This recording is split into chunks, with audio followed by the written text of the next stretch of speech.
Was I really called a legend? Oh my God. Aren't most of them dead? I think so.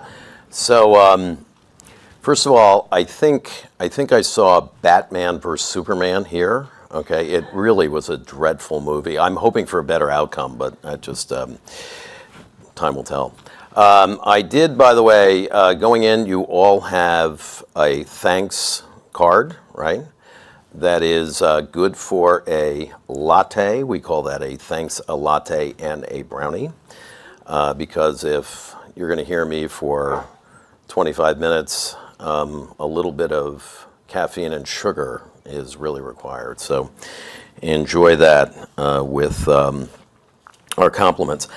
I'm going to talk a little bit about entrepreneurship and startups, and I was asked to talk a little bit about my journey, which I plan on doing. By the way, I will open it up for some questions. No hard ones, please. And then we will talk about the thin line, if we have time, between audacity, which I think embodies the entrepreneur, and arrogance, which is often associated rightly with the status quo. So let's talk briefly about entrepreneurs. Who here wants to be an entrepreneur? Okay, okay. Who here had a lemonade stand? Okay. Who here had a paper route? Right, okay.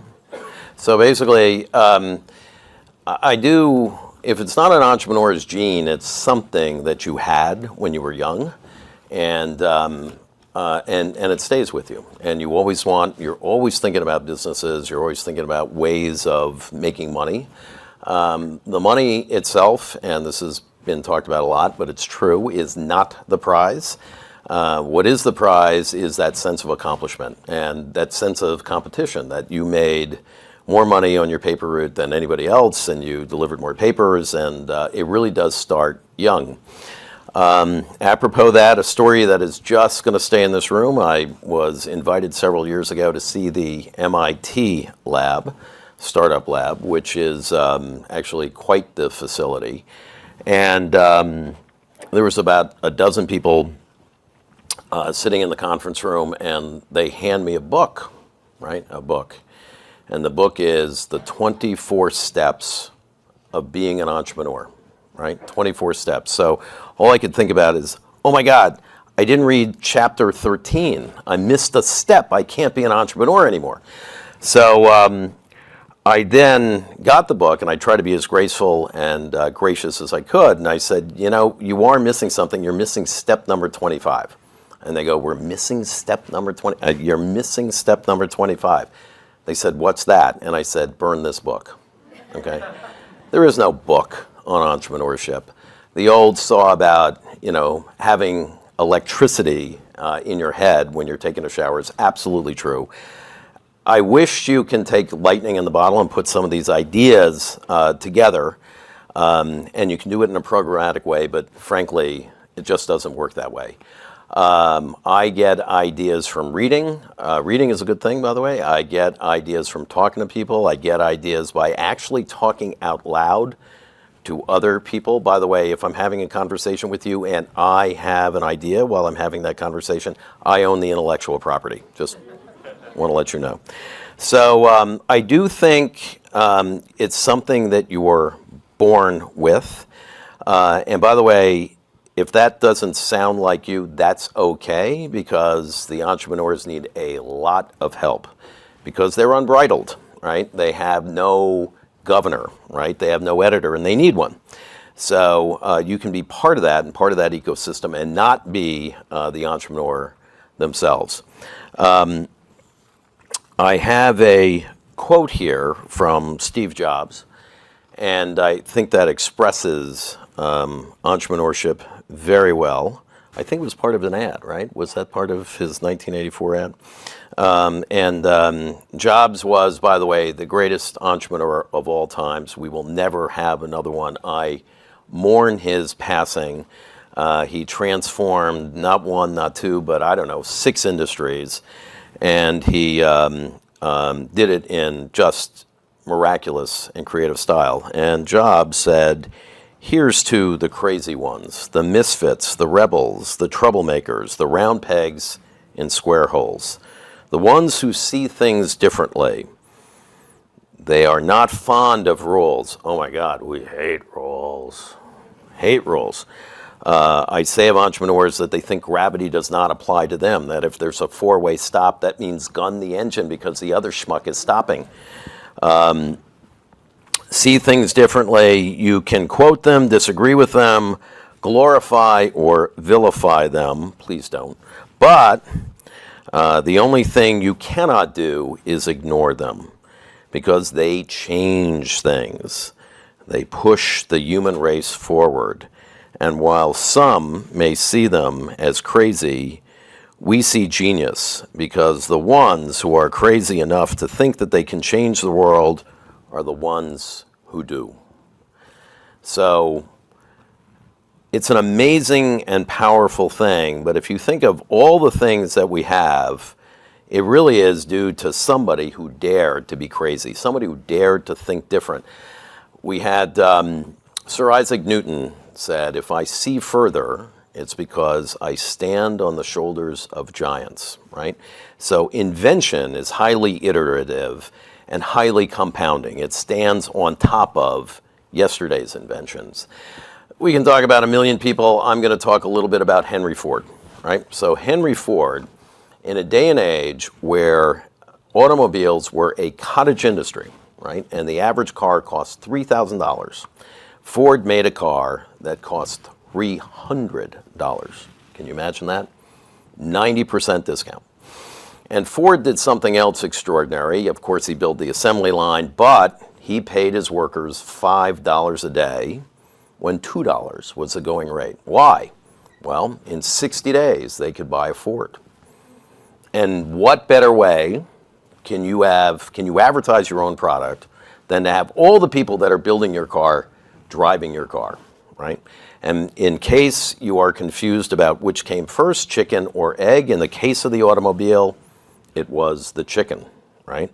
There were 14 million Model Ts that were manufactured. By the way, the only automobile in the history of automobiles that eclipsed that was the Volkswagen, right? So it took all those years. And think about the share of market at that time. It was profound. And Ford was able to build roads because he was the chicken, right? Or he was the egg that created the chicken, and the chicken was all the roads in the United States. Ford did, by the way, and this is also an interesting lesson, became so big and so popular that he succumbed to the status quo, right? And he flipped from being audacious to being arrogant. And Ford famously said a couple of things. One, he said that if I asked the American public what they wanted, they would say a faster horse, right? Now, by the way, Steve Jobs said the same thing. If I would ask you what you want, you would never come up with an iPad or an iPod. But Ford also said, you can have a Model T in any color you want, just so long as it's black, right? And he lost. Ford did, and he almost lost his company. It almost went bankrupt because Alfred Sloan took a half dozen failing American automobile companies and put them together, okay, into something called General Motors, right? And it was Sloan's philosophy that I am going to start you off with a Chevy. And as you get a family and as you get promoted in your job, you're going to go to a Buick and then an Oldsmobile. And finally, when you're 60 years old, and you got to be 60 years old, you're going to get a Cadillac, right? And he said, Alfred Sloan, a chicken in every pot and a car in every garage, right? Some garages were bigger garages that could afford a bigger car, and some were smaller. And Ford just about went bankrupt, and he was forced, right, into capitulating and all of a sudden competing, which he did successfully finally, with Alfred Sloan. I think what I will do now is tell you a little bit about my journey. And Richard was very gracious when he said that I left Time Inc. I was actually fired from Time Inc., right?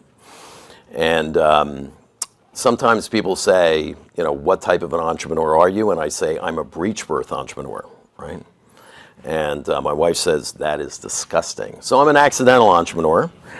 And the accident was that I got fired. I got fired in my late 30s. Now, by the way, I'm not alone. Michael Bloomberg also, something to aspire to. He was 37, I was 36. But I would have not been an entrepreneur if I wasn't pushed. I had the gene. I was something of an entrepreneur. I joined Time Inc. because that was the company that my dad worked for almost 40 years. He was a journalist. He managed Fortune magazine as a journalist, the managing editor. Before that, Money magazine. He put personal finance on the map. Before that, he was an editor at Time magazine. And Time at the time was that type of company where a lot of sons and daughters would join the company, and I did. I went on the business side. Instead of writing pretty words, I made pretty sneaker phones and football phones and bloopers videos for Sports Illustrated, which I had the pleasure of managing. I launched SI for Kids and was asked to launch Entertainment Weekly, which I said could be done with $100 million. My vision of the magazine and that of the editor was quite a bit different. That is the formula for a bad outcome. We were both shown the door. And what I did was start the company outside of Time Inc. that I was trying to start inside of Time Inc. Can we have a slide, please? Right. Okay. So the magazine industry that I joined used to sell and maintain magazines through a series of renewals followed by bills. That was the standard thing. And there was one exception, which was the titles owned by American Express, Food and Wine and Travel and Leisure. And it was a joint venture with Time Inc. And I tried, like the Dickens, to get American Express to sell other Time Inc. titles. Now, what is the advantage of that? Well, there were several. If I was a card member of American Express, of which there's somewhere in the neighborhood of 30 million in the United States, I would get a letter from the American Express, which would look all like a bill. Now, this was back in the days that when you got a bill, it was in the mail. You had to open it. You had to take a look at your bill. You would take part of the form. You'd put it in a reply envelope that was embedded in the bill. That was the protocol. So this was a first-class piece of mail that had a 99% open rate. And what you would have is offers for Food and Wine and Travel and Leisure that looked all like a bill and, of course, would get 100% or close to an open rate. And then, right, instead of picking a method of payment or saying, I will be billed later, you simply checked the box and you were billed on your American Express card. Not once, not twice, but for the entirety of the life of the subscription, which could last for years and years and years. By the way, would they ask permission to do it again? No, they'd inform you that you were going to get billed again. You had the option to cancel anytime. By the way, if you're a little bit late, they had very forgiving customer service, and they would say, I'm terribly sorry, I will refund you 100% of the money, even if you're 90% of the way through the subscription. So American Express and Time Inc. had a joint venture with those two magazines, Food and Wine and Travel and Leisure. Time Inc. actually did the writing and the publishing, and you had American Express doing the billing and promoting. And I said, instead of just one credit card and one publisher, why not have all these other publishers on that system? Now, on the face of it, it was about saving the cost of renewals and bills that you had to mail. But that wasn't the secret. The secret is that lifetime value, when you took inertia and you turned it from your mortal enemy to your best friend, right? Because in the old system, do nothing, right? You get a renewal notice, you ignored it. Guess what? After a year, your subscription died. On the other hand, with the American Express system, just like your American Express card, do nothing and you maintain your subscription. Now, lifetime value with that system triples. So why couldn't we take all the magazines of all the publishers and do it the same way? My ambition, by the way, when I was still at Time Inc. was just getting other Time Inc. titles to have the same courtesy as the American Express. And you would think with a joint venture you should be able to do it. But then again, with large companies, that's quite a trial. So the ambition of the company that I started when I got my walking papers from Time Inc. was this. So what we wanted to do was have all magazines be billable on all credit cards, right? So you took that one card, one publisher, and you turned it into all cards, all publishers, and you can transform an entire industry because we had 3 times the lifetime value.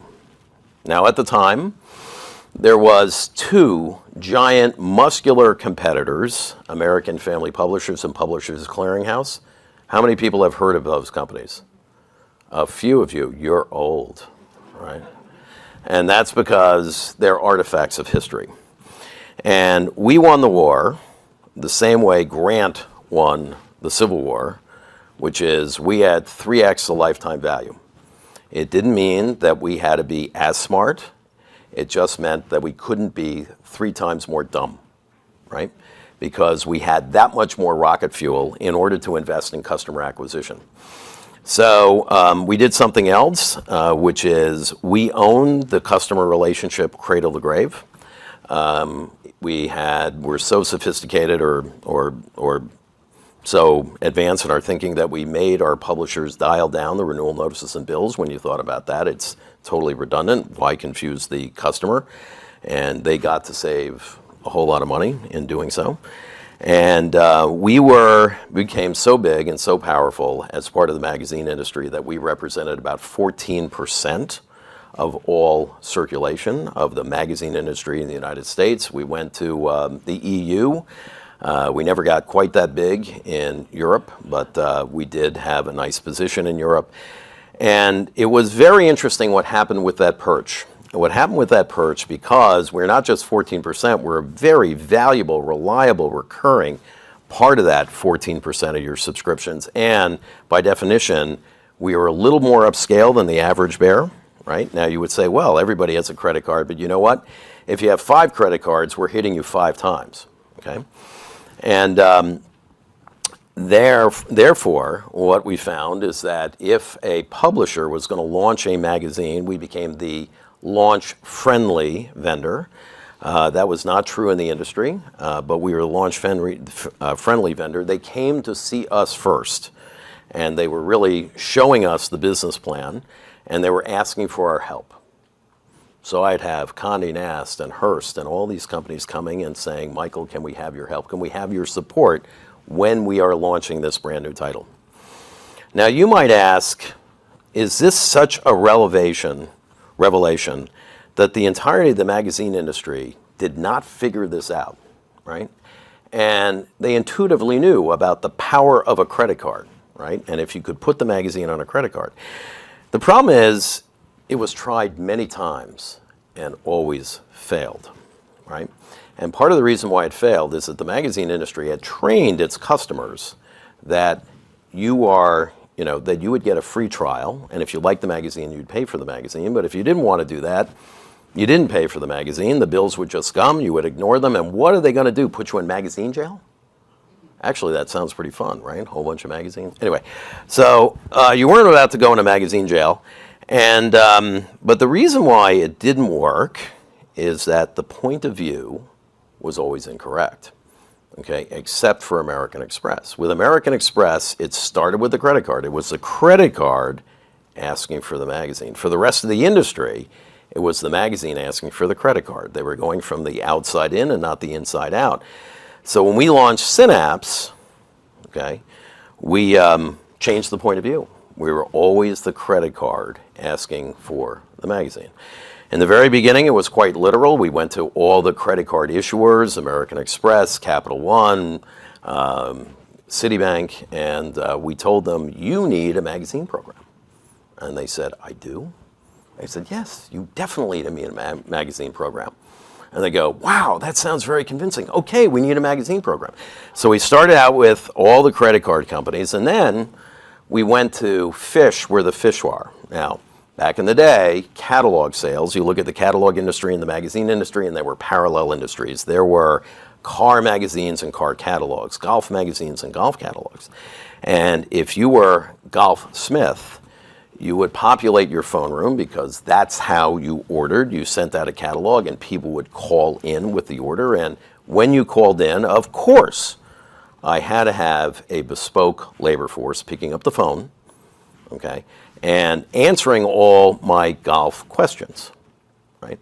But the problem with the bespoke center is that you're only going to get a utilization rate of about 40 or 50%. Why? Well, you have to hire people back in the day before there was, before you can do everything mobily. You had to put people in a room and you had to get them to drive, and you couldn't hire them for less practically than a 4-hour day part, right? And 4 o'clock in the afternoon and 6:30 in the evening have a totally different call profile. The other thing is you couldn't really predict the volumes that were coming in from the catalogs that you were mailing and exactly when they would come in. So by definition, you were inefficient. And industry standard 40 or 50% of the utilization, which meant that your operators were not doing anything up to 60% of the time. So what we did was we added a little technology, a little switch. We would determine whether or not it was all hands on deck, which it rarely was, and if it wasn't, we would cross-sell. So that customer calling in the golfsmith, after they bought the bags, the clubs, and the little tiny booties that go on top of the clubs. I never really understood what those are for, right? They're wood and metal and they need little booties on top for what? Keep them warm? I don't get it. Anyway, so little booties that go on top of the clubs. Can I get you anything else? And when the customer said, no, I'm fine, they would say, well, we want to say thank you, right? We want to give you 3 months free of Golf Digest. And by the way, if you want to continue, you can. Only $12 a year. Oh, and by the way, I don't need your name and address and credit card. I already have it. Okay, so for the cataloger, found money, right? Because I already paid for the operator and the electricity and the phone room and everything else, and they're not doing, my operators are not doing anything, and we would pay $6 for every yes. $6. Now, only about 30% of the people converted, but that was fine, right? That was fine. Again, we had to be very gentle with those customers. We had to remind them that they could cancel if they wanted and if they wanted to continue. But bear in mind, we were fishing in the same pond that Golfsmith was. So this was the same type of customer. And so we had very high levels of satisfaction and very good lifetime value from the people that we convert. So you add all that up, and all told, Synapse was selling 70 million subscriptions a year in the way I just described. And we became a powerhouse. 9 years after the start of the company, I was bringing the company public. This was following the public offering of Priceline by about a year. And as I'm fueling up the jets, or actually it wasn't me doing it, as the jets are being fueled, I do get a phone call from Time Inc. And Time Inc. says, this public thing, are you sure you want to sign up for that? Which, by the way, is a good technique, right? I mean, just to show potential buyers that you're really serious, say that you're having an IPO. And so, are you sure you want to have this, go public, you got to manage? And Michael, let's face it, you're not very user-friendly, really? You want to take all sorts of investor questions? And I said, okay, guys, you just merged with AOL, okay? Not your stinky stock, right? And they go, no, cash deal. I said, okay, that's good. And I said, what's your number? And they told me, nice number. And then I said, they said there's one rub, which is you got to hang in for 5 years, right? You got to hang in for 5 years. So I had a 5-year earnout. My dad had an expression about the gangster who died in bed, right? To describe a rare event. Gangsters don't die in bed. But he applied that to an earnout that ends well, and it's rare. Right? Most bankers would say, oh my God, stay away from the earnout. And if you have to have an earnout, have the skinniest amount of money possible. But Time Inc. didn't want to do it that way. And we had the advantage of A, knowing the company pretty well, and B, really understanding lifetime value, right? So it was all EBITDA based. So we had a pretty good idea of the machine that we had and what it was going to push out every year in terms of EBITDA. So we did sign up for that, and it was either, depending on how you think about it, either very flattering or very insulting. Very insulting is, well, Michael really sold us a piece of cow dung, right? And we want to put the money in the back. So just in case this really is a pig in the poke, we don't have to be so exposed. On the other hand, maybe it was flattering, like, hey, we really want you to be around, and we really want you to be around. We want you to be around for 5 years to help grow the business and help our other titles. We, of course, at Synapse always sold everybody, but it's a little like back in the day with Blockbuster. Blockbuster sold the movies or rented the movies of every single studio, even though they were owned by the same company that owned 21st Century Fox. Can I tell another story? It has a curse word in it. Can you handle that? Is that okay? You sure you can handle that? Okay. Who here is like deeply Catholic and would be offended by that? Nobody? Okay. You sure? Because you can leave now. All right. So for 15 minutes, I had fame at Time Inc., and they would trot me out around the world for all these conferences of all these executives. Again, this was AOL Time Warner, right? And I was proof positive, right, that all of a sudden the company can adapt change, right?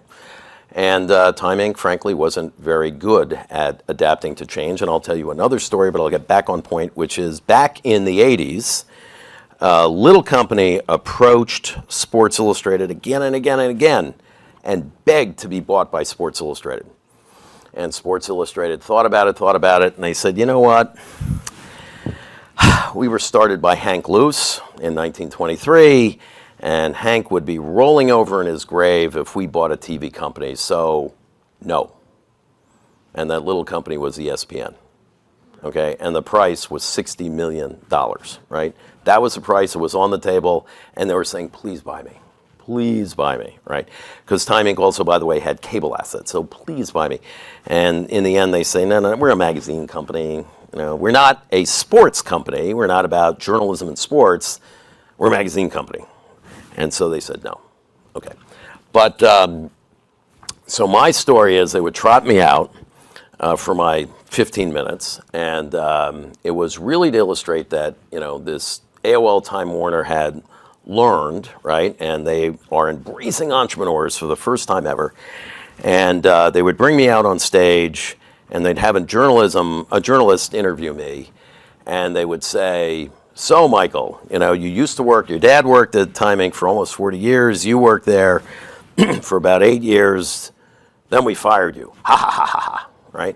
And then we bought you back for a whole lot of money, you know? What do you think about that? How do you feel about that?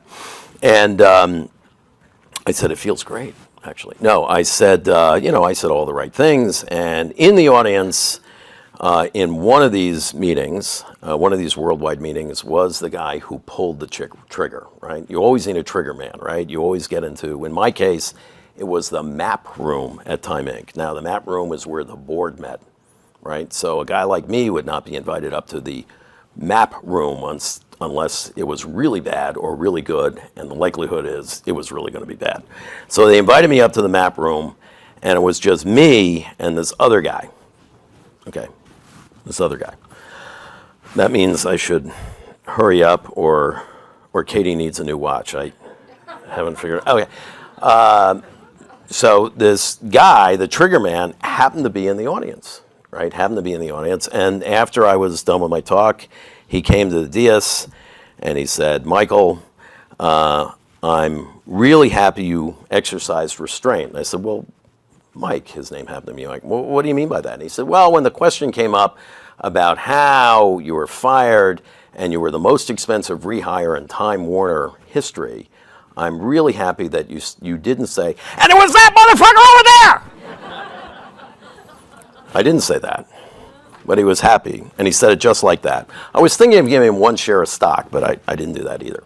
Okay, so I'm this, so I got to hurry up. Do I have time for a question, or no? Okay. They have this Slido app, but we didn't use it. Does anybody have something they want to ask Michael before he breaks and we go to this? Anyone? Anyone? That means I was either really good or really bad. I don't know. Okay, so how did I do? Very well, Michael. I do okay? So are you clapping because you got a latte and a brownie, or you like the content. Oh, we have a question. I'm sorry. Oh, we do have a question. Okay. Mr. Bonin from Bonin Ventures. Oh. Always like trying to advance his knowledge. Right. What the biggest thing that you would take away that you learned through that journey? Okay. So the biggest thing I learned, Bonin, was that I wasn't wrong. Right? I wasn't wrong. So when you're in a big institution. You didn't tell that you had that idea inside of. Yes, I did. You you fell asleep. I was watching you. Didn't I say that? I said I had the idea. Okay. So what I learned is that, you're not wrong. You're not wrong. So the interesting thing is, a lot of times you have an idea, and it's amazing. You're in a big company and a big institution, and it does billions of dollars of sales and billions of dollars of revenue, and it's been around 100 years. You make that assumption that with all that success, if they give you feedback, right, they're right. You're wrong. You had an idea. It's not such a good idea. Okay, I can live with that. I'm going to go on. But you know what? A lot of times you're right, right? A lot of times you're right. Another question you asked me is, am I one regret? And a regret is that I didn't start earlier. So I see these kids in my office because we're actually starting about 18 companies, and they're all like 23. And they had, like a 13-year head start on me. I'm like, really, it's 13 years, I can't get back. So I would advise people to just do it. I think I'll coin that. Okay, to just do it. To just do it. And I will also share with you that we live in a remarkable time for an entrepreneur. And it's remarkably because I have never seen a time of such remarkable dislocation, right? I mean, and there's so many signs all over. Walmart buying Jet for $3.3 billion. That's amazing to me, right? That's a capitulation. That is saying, you know what, our formula, right? That was then, this is now. And I need a piece of that, and I didn't build it myself. I'm so late that I got to pay this $3.3 billion penalty, right? And what was the company worth at the time? 30 million, maybe? I don't know, but 3.3 billion, they had to do it to catch up. So there's never been this incredible time of dislocation. There's never been this incredible time of capital formation. There has never been a time where giant companies are saying to themselves, I got to change or die, right? Most of the time, it was the opposite. I got to stay the same or I will die. But now their conviction is, and their mindset is, I got to change or die. And that's new. Thank you. Michael Loeb, thank you.